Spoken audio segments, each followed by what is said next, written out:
Greetings. Welcome to today's edition on AG Leadership Podcast. My name is Rita David. I'm super excited to be the moderator for today's edition. And together in the house, we have our guest speaker, Mr. David Amedu. You're welcome, sir. Thank you so much for having me again and again. We are excited to have you once again. Yes. So on today's edition, we'll be speaking on fellowship. And we'll be continuing from our last edition. From our last edition, Mr. David spoke extensively on what fellowship is, and he explained that fellowship is the quality of giving oneself to a standard or to a cause, and it was super amazing.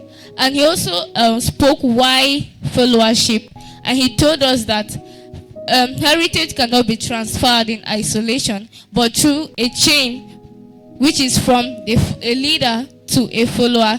And today we'll be continuing also on the topic fellowship. So Amedu, yes, having known what fellowship is and why we should follow, I would like to ask you, who do we follow then? All right.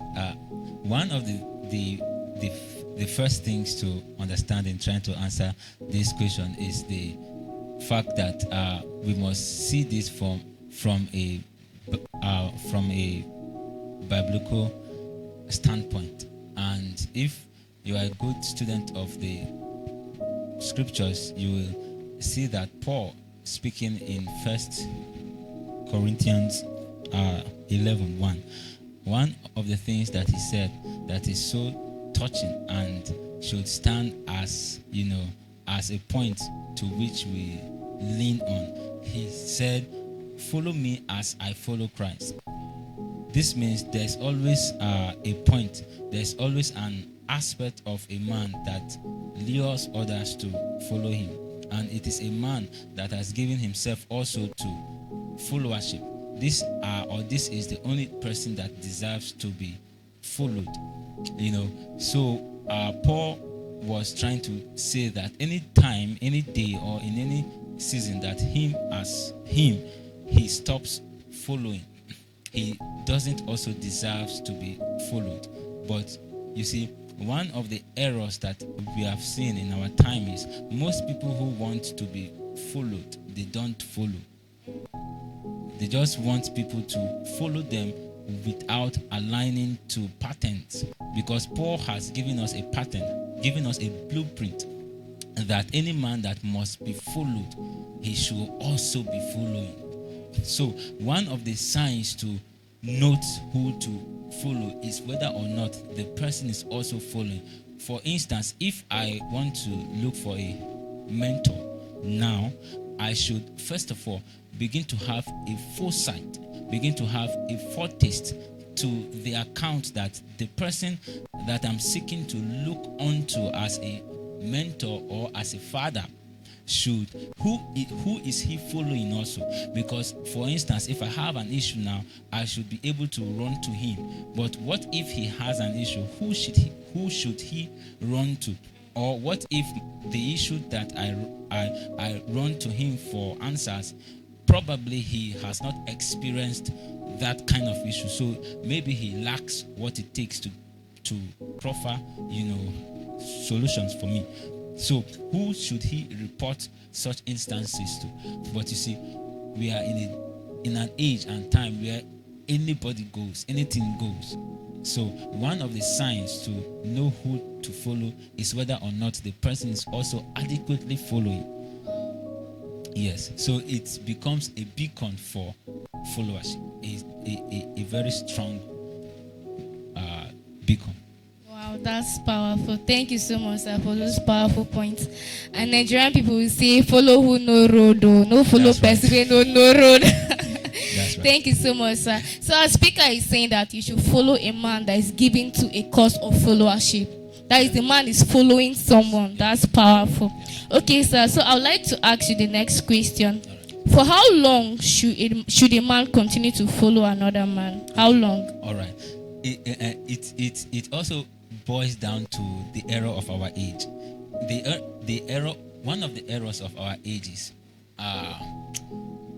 people tend to misunderstand followership, because one of the things that following is also service.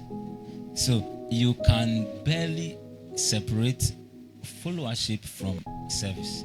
It almost works pari passu. It works together.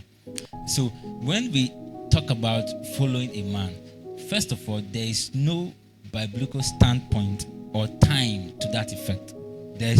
I don't think so far I haven't seen. Probably someone else might have seen, and maybe you bring up the argument for us. Probably good, but so far I haven't seen a biblical scripture that states clearly a time lag for followership or for service.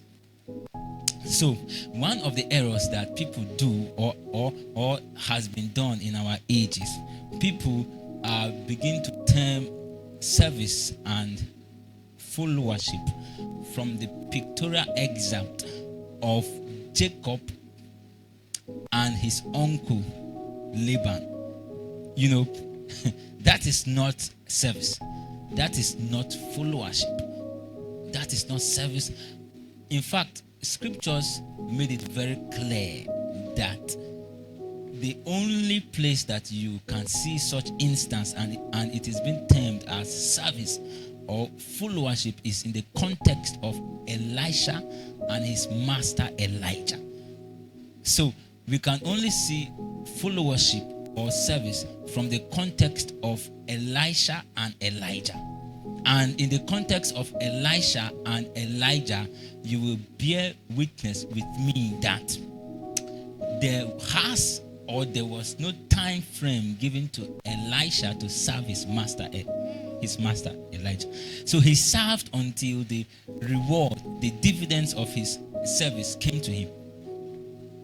That was when it was said to be service for him.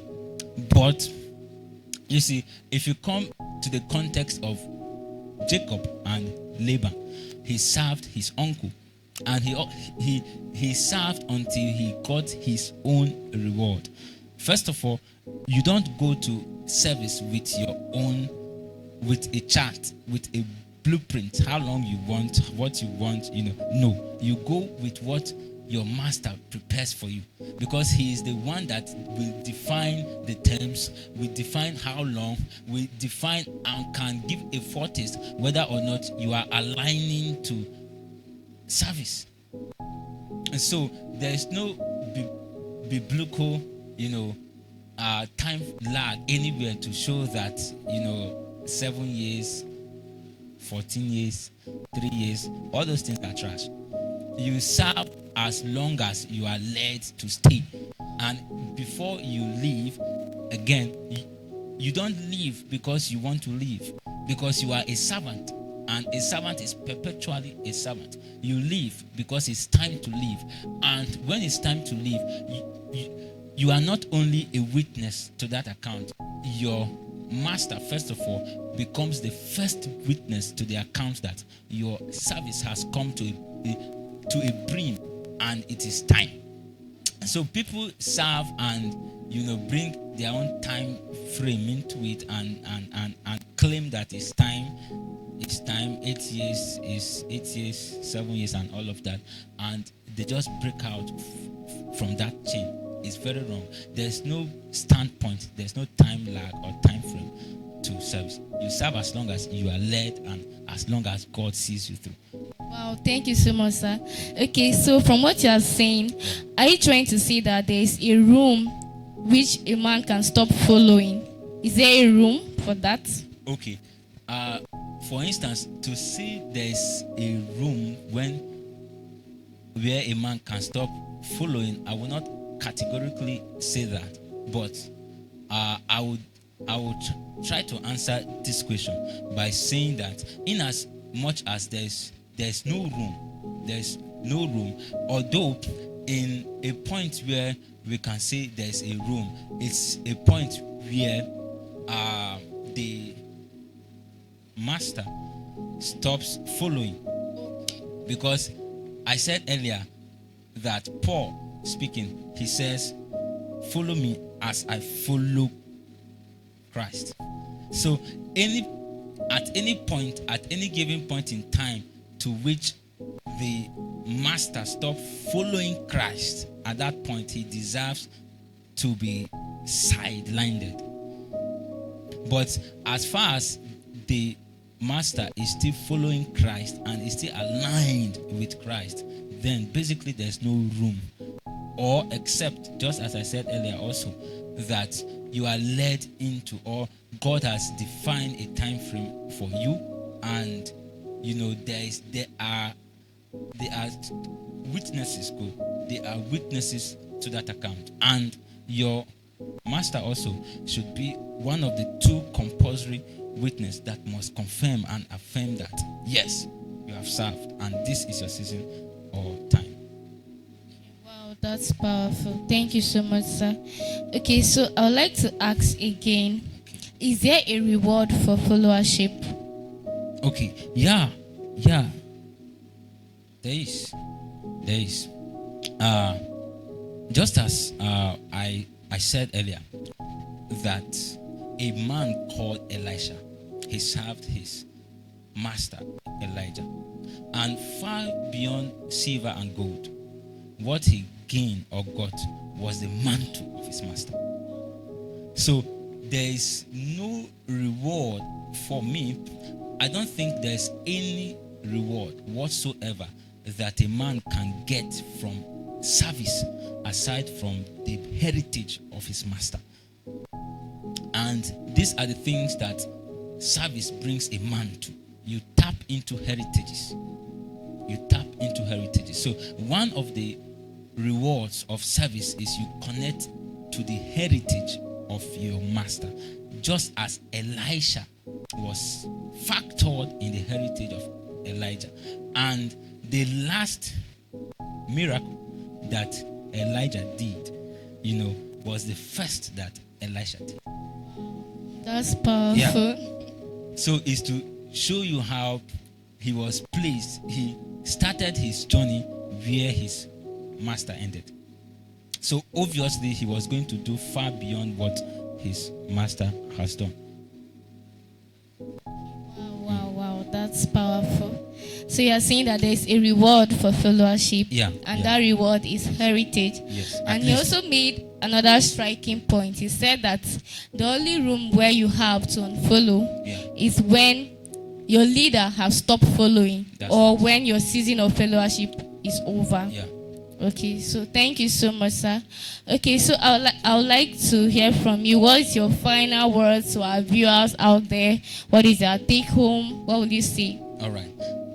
One of the errors that I keep saying, and I will keep and continue to tackle, is we need to go back to what I call the blueprint. And the blueprint is captured in the scriptures. So everyone should be a student of the Bible. Learn leadership from the Bible. Learn submission from the Bible. Learn followership from the Bible. Learn authority from the Bible. Because learn service from the Bible. Because I assure you, what people are teaching now are just junks, are just mere words to entice the souls of men. It cannot make us strong. So my final words to everyone is go back to the Bible, dig deep and find out these things. They are captured as capsules in the lines of the scriptures. Wow, thank you so much, sir. We are really excited to have you in today's edition. And to our viewers, thank you so much for tuning into today's edition. We love you so much. Please do not forget to watch, like, share, and comment. And also see you same time next edition. Thank you.